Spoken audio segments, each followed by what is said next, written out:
Se você abrir a maioria dos mapas antigos, verá que a travessia do Mar Vermelho é tratada como um evento impossível ou um erro de tradução sobre águas rasas. No entanto, mergulhadores e sonares de alta profundidade encontraram algo que a ciência não consegue explicar de outra forma. Um cemitério de carruagens egípcias e ossos mineralizados no fundo de um abismo oceânico. Não estamos falando de teorias, mas de imagens de corais que cresceram sobre rodas e eixo, exatamente onde a Bíblia diz que o exército do Egito foi parado. Hoje vamos revelar 10 momentos em que a ciência teve que se dobrar aos fatos e admitir que os milagres bíblicos deixaram rastros que o tempo não conseguiu apagar.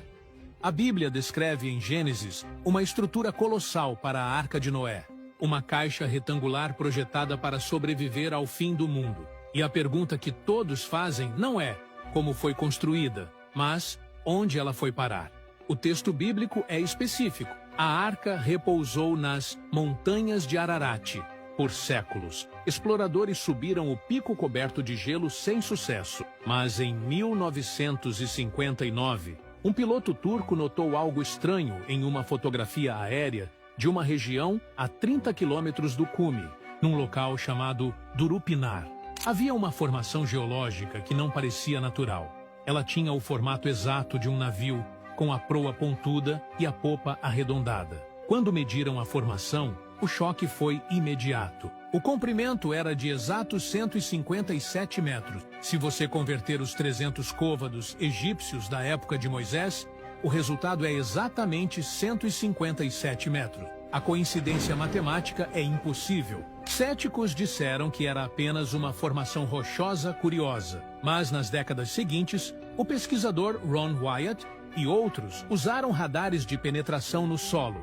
GPR, para ver o que havia debaixo da terra. O radar revelou um padrão de linhas que se cruzam em ângulos retos, sugerindo uma estrutura interna artificial, como cavernas de madeira petrificada, convéses colapsados e até grandes pedras de âncora com furos perfurados, encontradas nas vilas próximas, usadas em navios antigos para estabilidade. Além da localização, a própria engenharia valida o relato. O Centro de Pesquisa de Navios da Coreia do Sul analisou as proporções bíblicas e concluiu que aquele design específico era impossível de virar, mesmo em ondas de 30 metros. Ou seja, o objeto encontrado na Turquia tem as medidas exatas da Bíblia, está no local exato da Bíblia e possui a aerodinâmica naval perfeita descrita na Bíblia. O que vemos ali pode ser o esqueleto fossilizado da maior estrutura de madeira da antiguidade, preservada na lama vulcânica como um testemunho silencioso de que o julgamento pelas águas foi real. E nesse vídeo você ainda vai descobrir o que sonares encontraram no fundo do Mar Vermelho, que parece um cemitério de guerra, e a pedra descoberta em Israel, que fez ateus admitirem que um rei famoso realmente existiu. A água baixou e a madeira petrificou nas montanhas da Turquia. Mas 1000 anos depois, as águas seriam palco de outro evento impossível. Desta vez, não para flutuar sobre elas, mas para caminhar através delas. A maioria dos mapas nas Bíblias coloca a travessia do Mar Vermelho em lagos rasos, perto do Canal de Suez, o que faz os céticos rirem dizendo que não é milagre atravessar um brejo. Mas se olharmos para a geografia com os olhos de um estrategista militar, a história muda de lugar. Existe uma teoria forte, apoiada por exploradores como Leonard Moller, de que a verdadeira travessia aconteceu no Golfo de Aqaba, especificamente na praia de Nuaíba. Esse é o único local que encaixa perfeitamente na descrição bíblica de estar encurralado, uma praia gigantesca, cercada por montanhas intransponíveis, que terminam direto no mar, sem rota de fuga. Se você estivesse lá com o exército egípcio vindo atrás, a única saída seria entrar na água. O problema é que o Golfo de Aqaba é uma fenda profunda, atingindo quase 2 quilômetros de profundidade, um abismo onde ninguém sobreviveria caminhando. Mas sonares de profundidade revelaram algo extraordinário exatamente nessa praia, uma ponte de terra natural submersa. É uma faixa elevada no fundo do mar que conecta a costa egípcia à costa da Arábia Saudita, com uma inclinação suave de 6 graus. É como uma estrada larga e segura escondida debaixo d'água, perfeita para a passagem de milhões de pessoas e gado, exatamente no ponto onde a Bíblia diz que eles estavam. Mas a evidência mais chocante não está na geologia, está no que foi deixado para trás. Mergulhadores e expedições que desceram nessa área específica documentaram formações de corais bizarras que não existem em nenhum outro lugar da região. O coral não cresce em formas geométricas perfeitas, mas ali eles encontraram corais em formatos de rodas de carruagem, eixo e cabines.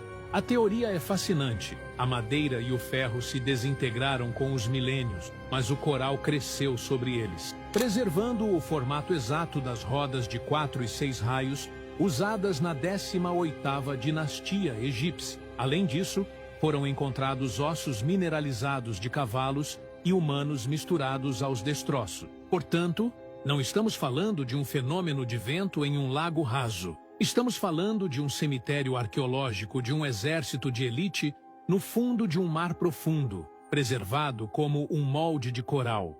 A geografia prova o cerco, o sonar prova o caminho, e o fundo do mar guarda os restos da perseguição. O mar se abriu para salvar um povo, mas se fechou para esconder a maior máquina de guerra da época. Eles atravessaram e deixaram o Egito para trás, mas agora enfrentavam um inimigo silencioso, a logística impossível do deserto. Como alimentar e organizar uma nação inteira em um lugar estéril? A resposta pode estar em uma simples palavra hebraica, que foi traduzida errada por milhares de anos.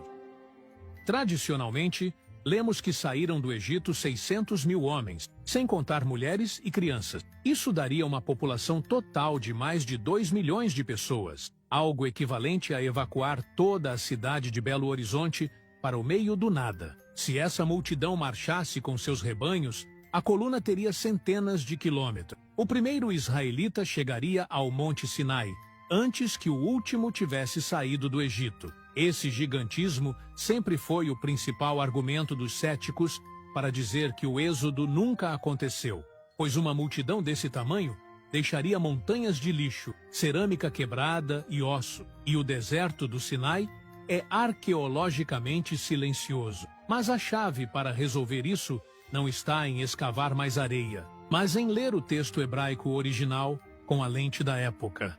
A palavra usada na Bíblia para 1000 é Elef. Em contextos militares ou de censo antigos, Elef raramente significava o numeral matemático 1000.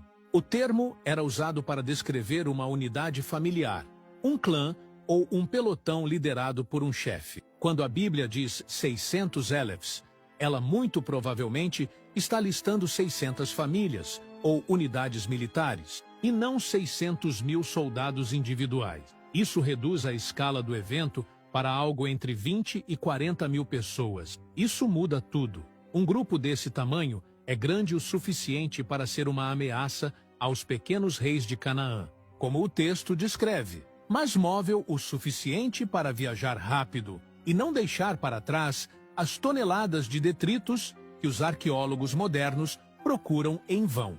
A falta de evidência massiva no deserto é, na verdade, a confirmação de que estamos lendo o número errado. E a prova de que eles estavam lá antes de partir existe. Escavações em Tel el-Daba, no delta do Nilo, identificaram a antiga cidade de Avares. Debaixo das construções egípcias, encontraram uma cidade enorme povoada por semitas, pessoas da mesma origem étnica dos hebreus. O que choca os pesquisadores é que essa população cresceu rápido e depois abandonou a cidade de forma repentina, deixando suas casas para trás, exatamente como descreve a fuga apressada do Êxodo. A arqueologia confirma a presença e a partida. A linguística resolve o problema da multidão invisível. Eles conseguiram fugir e sobreviver ao deserto, mas precisavam de um destino. O relato diz que foram guiados até uma montanha específica para receber a lei. Por século,